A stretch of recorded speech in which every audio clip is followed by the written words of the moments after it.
আজকে ছিল ইতিলক্ষ্মীর পুজো, তাই আগামীকাল আমরা যে ইতিলক্ষ্মীর যে সামগ্রীগুলো লাগে আর কি পুজোর জন্য, সেগুলো আমাদের আশেপাশে থেকে জোগাড় করে নিয়েছিলাম। মানে যেটুকুনি সম্ভব সেটুকুনি নিয়েছিলাম। প্রথমে চলে গেছিলাম পুকুরের পাড়ে মাটি তুলতে, এই যে আমার মা জেঠিমারা মাটি তুলে নিচ্ছিল।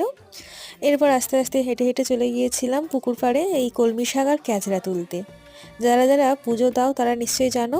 আর এদিকে অনেক হিঞ্চে শাক হয়েছিল, তাই বাগান থেকে হচ্ছে কি হিঞ্চে যেহেতু লাগে, কঞ্চি নিয়ে এসে হিঞ্চের ডাংটাকে টানার জন্য নিয়ে গেছিলাম।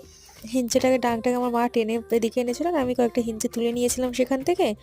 আর এদিকে নিয়ে নিয়েছিলাম কাটা কুলপো শাক, তারপর সাইকেলে করে চলে গিয়েছিলাম কালকচু আনতে।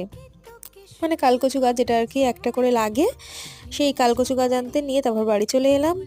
এসে হাত পা ধুয়ে নিয়ে তারপরে ধানের শীষ টিষ সব যা যা লাগে জোগাড় যন্ত্র করে নিতে নিতেই সন্ধে হয়ে গেছিলো, সব আস্তে আস্তে গুছিয়ে রেখেছিলাম নিয়ে। তারপরে দূর বোতলে আজকের ব্লগটা এই অবধি। তোমাদের কেমন লাগলো জানি, আর খুব শীঘ্রই পুজোর ব্লগটাও তোমাদের সাথে শেয়ার করতে চলেছি। টাটা বন্ধুরা।